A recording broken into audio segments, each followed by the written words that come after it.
Yo guys, welcome back, it is Ripe again.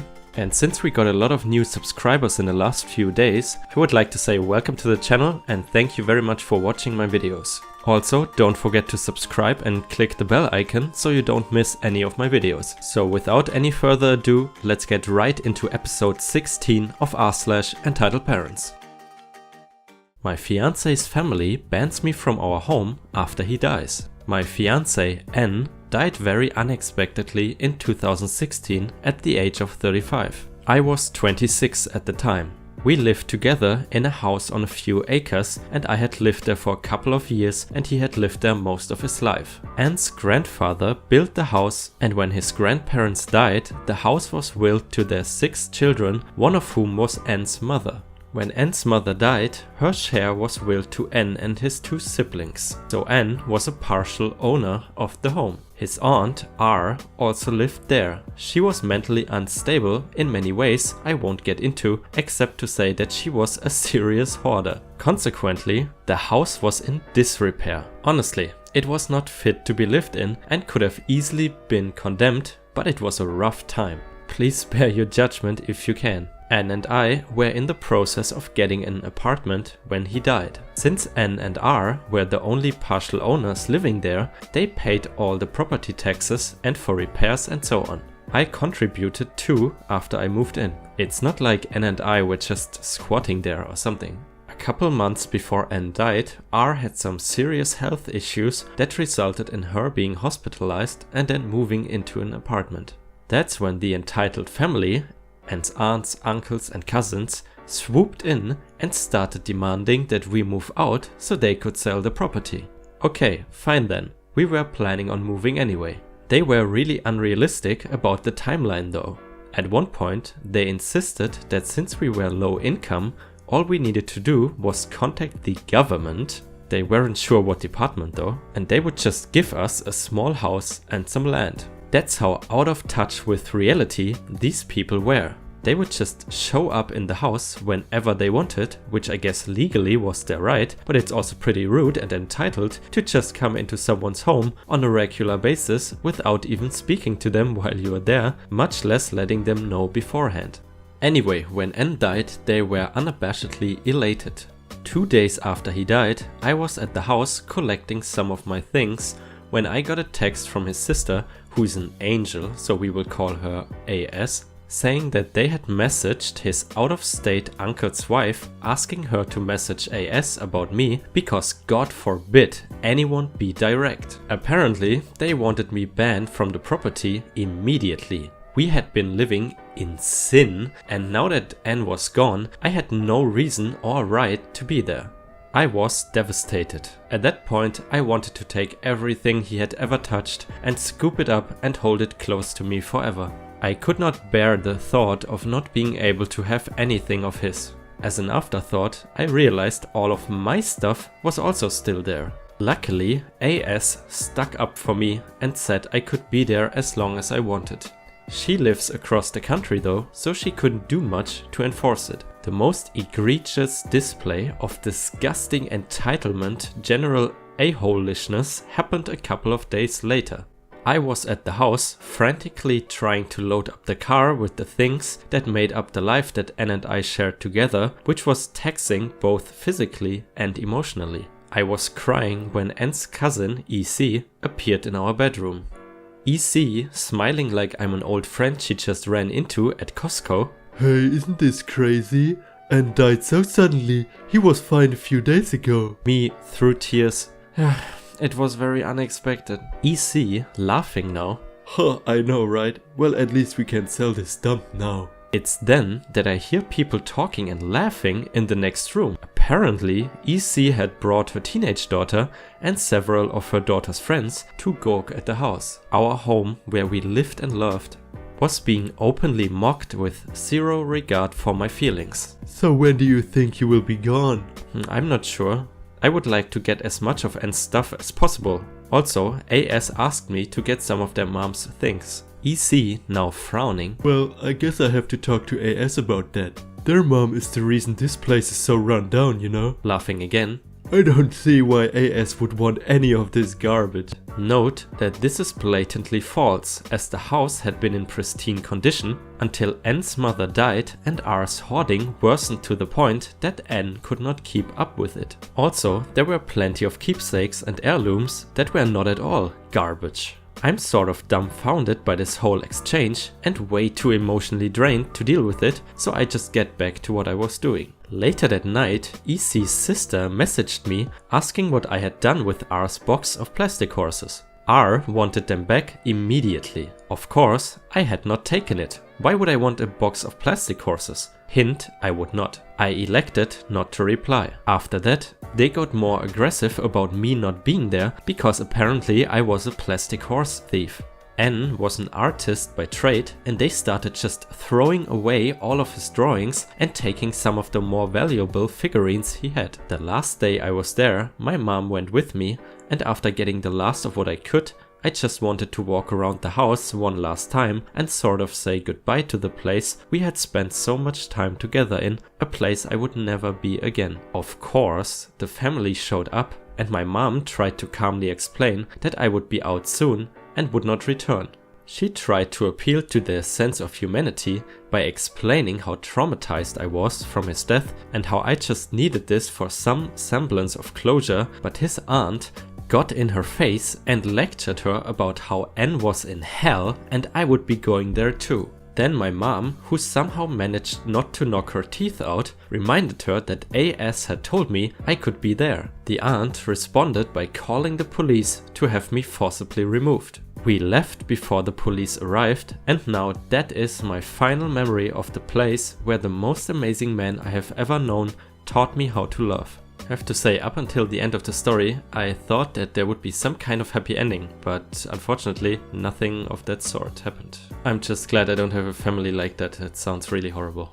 Maybe there has to be a subreddit for r/entitled families instead of entitled parents, because this goes far and beyond every other story I have read so far. EM goes off on me because my rabbit is fed up with her kid. Backstory: I have a rabbit named Widget and he's an American chinchilla / Himalayan mix. He's black with brown eyes and grey-white fur in the bottom of his paws. I have had him for 4 years and he's really good with being handled. You can pick him up and carry him, move him, etc. I have a harness for him and I take him to the park every other weekend or so. The vet says he's a good weight, but I like to keep him in shape. He's also great with children and my cousin's 7 kids play with him every time they are over. My rabbit, while well trained, is still a prey animal, so he would thump his back legs to let me know that he is fed up with attention and just wants to be alone. On to the story. Last Sunday, I thought it would be funny to take him out for a walk considering it was Easter. I put him in his carrier and I take him to the park that's a few blocks from my house. So we get there and I snap the harness on and attach the leash and we head out. He starts bounding and leaping and I have to keep up with him. The rabbit controls the walk, but you can gently tug on the leash but not pull it, that could harm their spine.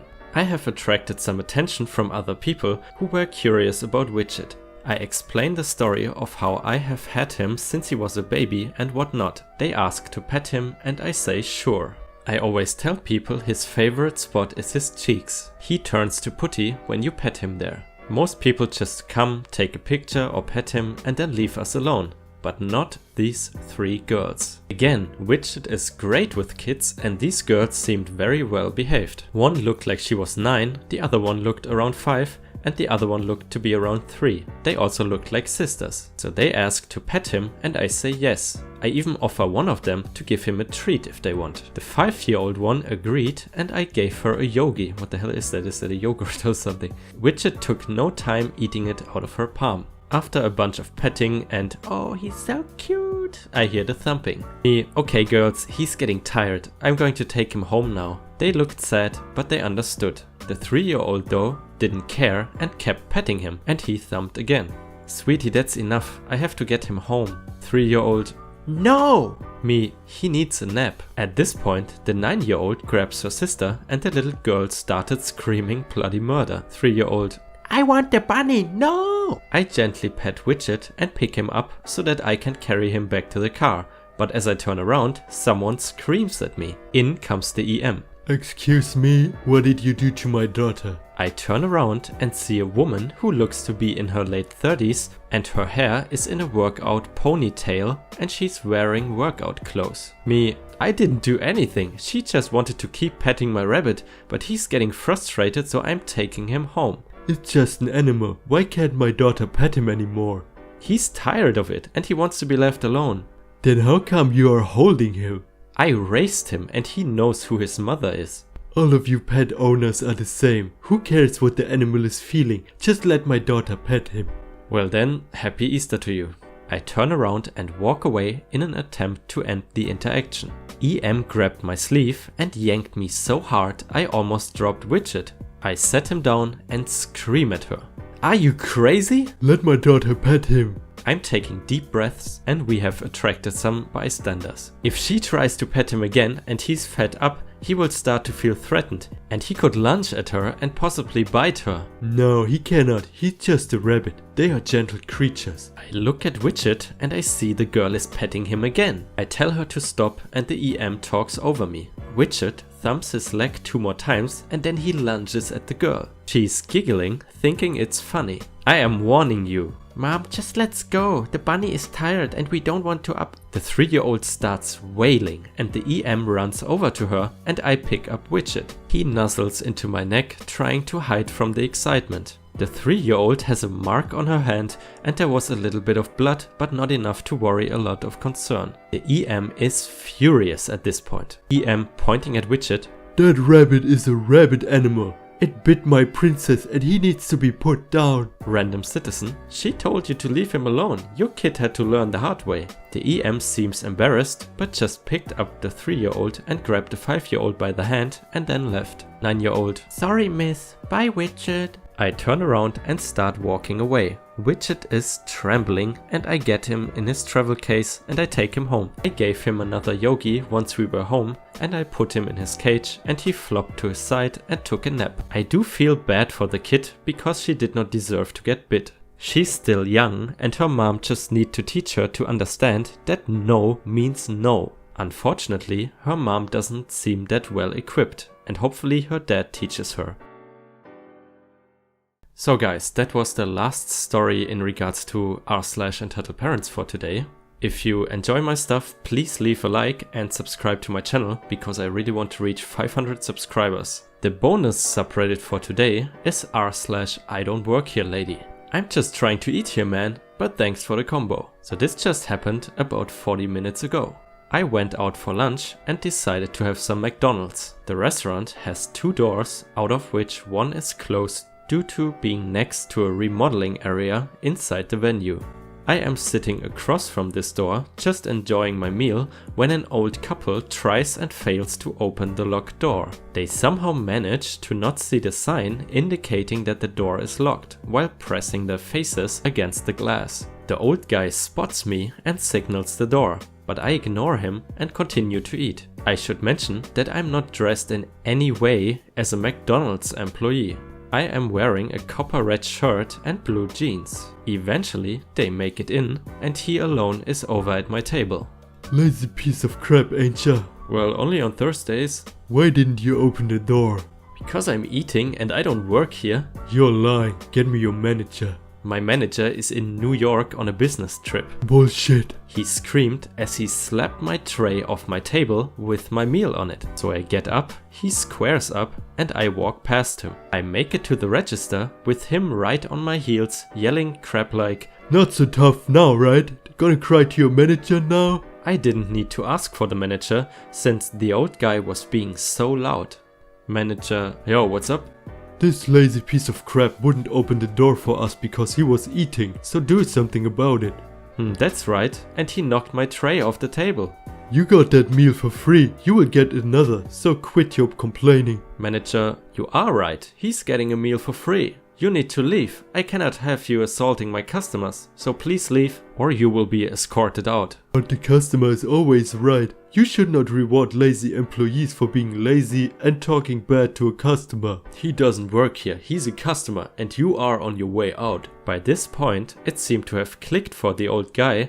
he stared at me and then back to the manager. He then called his wife and both walked out. I got a free meal and they gave me an Orea Sundae. I don't read IDontWorkHereLady that frequently, but what always comes to my mind is the phrase, the customer is always king, or is always right. But as you can see in these stories, the customer is definitely not always right. Anyway guys, so that's the last episode for today. Next week I'm going to be away for around 5 days, so I will try to produce some videos in advance.